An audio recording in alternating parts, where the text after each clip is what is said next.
Yes, we are being regaled with stories from Chicago, both the State University and the court of Nancy and Gilbert before her. You see,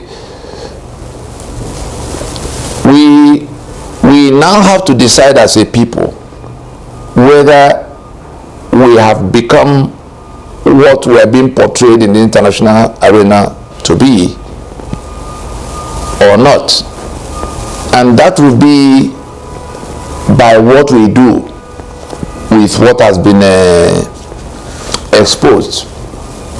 Quite apart from what the court will do with whatever comes out. That's the list of the judiciary had everything it needed to deliver justice, but they chose to deliver judgment that did not contain justice. Now, the Supreme Court, we recall that we had addressed the Supreme Court in a broadcast titled Enina's Memorandum to the Supreme Court concerning the inconclusive presidential election of 2023. Just get on YouTube if you want to see. Your type memo to Supreme Court. You'll see it. We had invited the Supreme Court. I did that broadcast on behalf of Minas, but in my capacity as a friend of the court. They call it amicus curiae. To tell the justices of the Supreme Court that they can seize control of this ship of state that is adrift by stepping into their policy jurisdiction to redirect Nigeria from the electoral voyage that has gone bad already to the transition that we must now embark upon. And no matter what the Supreme Court plans to do, what has happened in the court in the US has placed Nigeria on the spotlight, and it has become an emergency to look for answers that will begin to clear up some of the mess. Those answers will not include finding any technical ground to retain as president the man declared in brigandage by INEC. The 25% required Federal Capital Territory vote to make up for whoever is going to be announced as winner of presidential election in Nigeria was not secured. And the Court of Appeal found the courage to say, oh, it's no longer required.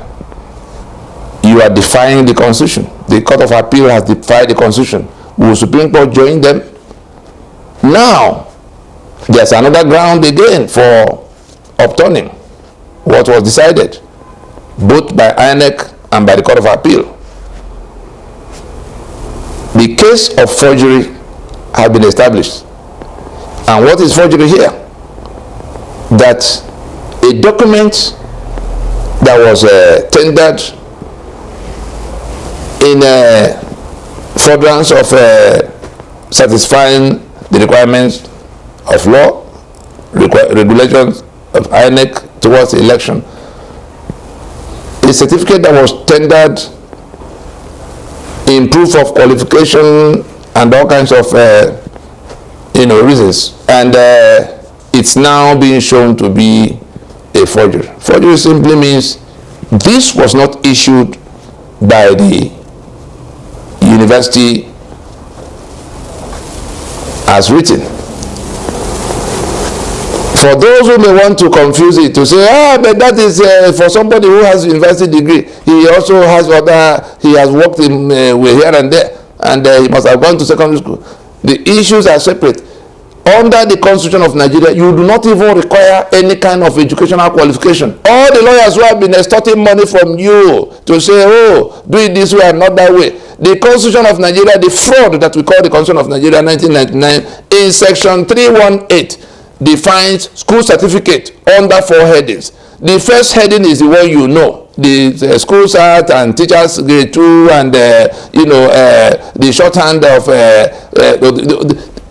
and equivalent. That's the one you know. But it has 3 other definitions, each of which can stand.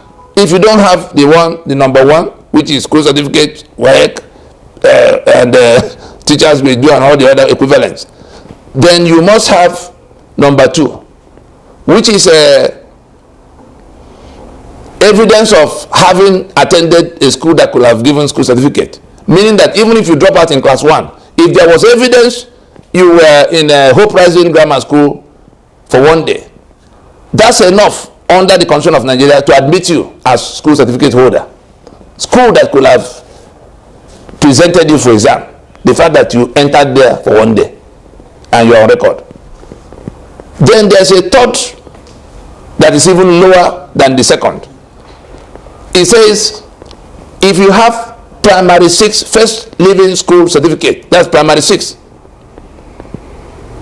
and you back it up with evidence of having worked at least 10 years, private or public, it means it could be in government employment, it means it could be in private sector, and private sector could include the yam seller in Lokoja Highway, that you were there for, you only need to make an affidavit. That's all it's saying.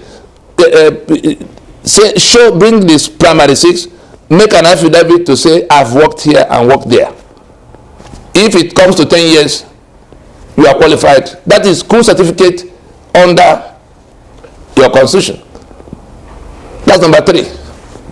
Then the last one, which is the one that now removes every kind of pretense, is to say, or any other thing, any other qualification acceptable to INEC. Meaning that if INEC takes your form from you and you are stamped in as a candidate for election, nobody can defeat your candidacy, because the law has now put INEC in a position to determine whether you are qualified or not.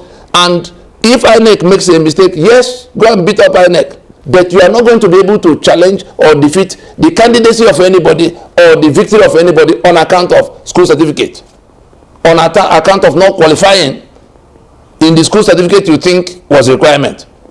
It's all a part of the grand scam that constitution is, defining school certificate to include all these 4 headings, such that even if you had nothing to bring, if for any reason INEC puts your name on the ballot, the responsibility moves from you to INEC, and nobody, if anybody has to be punished, it is INEC, not you, because INEC, having been empowered by law to accept you, had accepted you.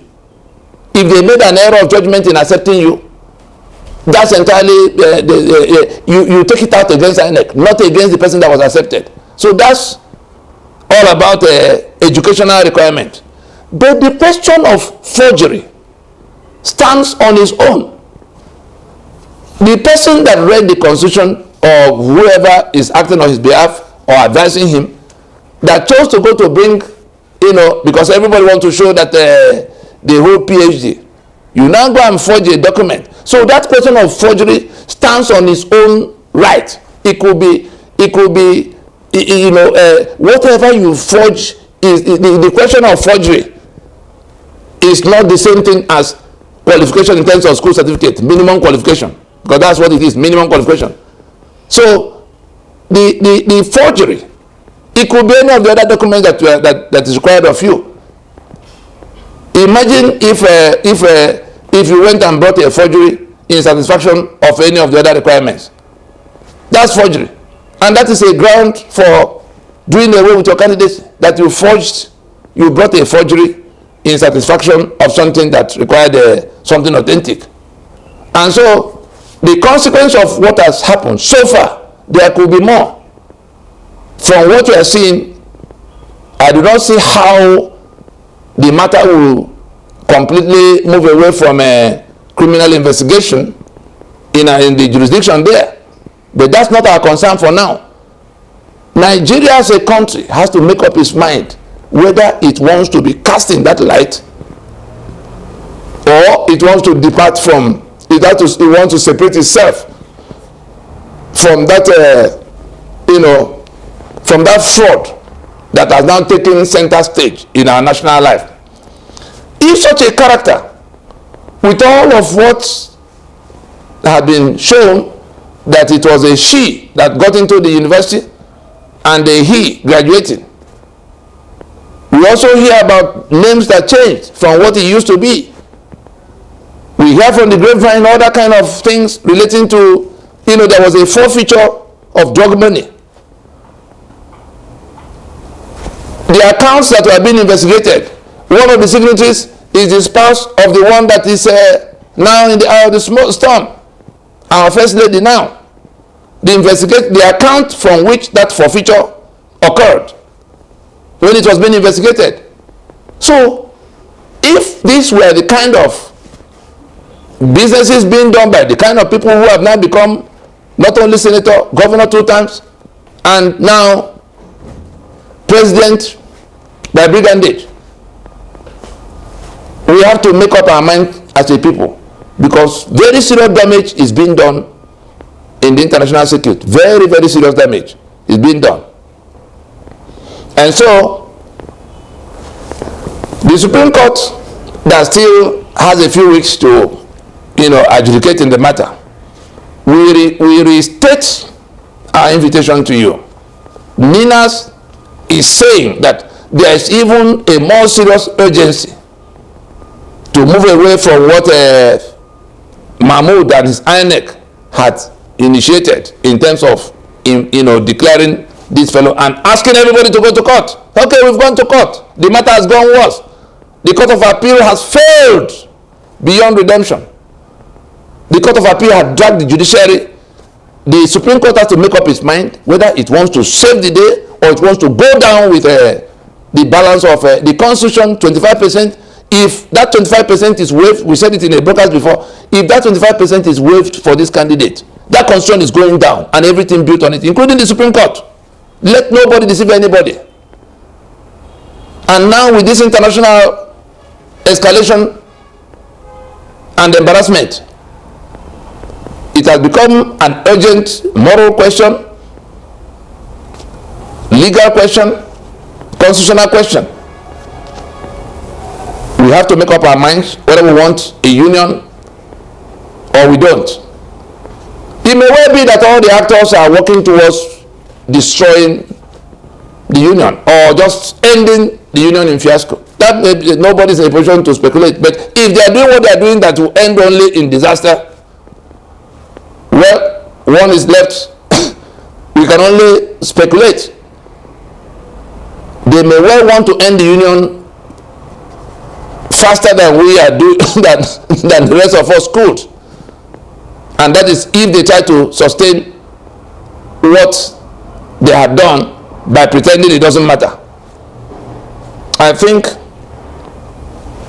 a word should be enough for the wise here. The Supreme Court has a choice to make between saving the day or ruining what is left. Thank you.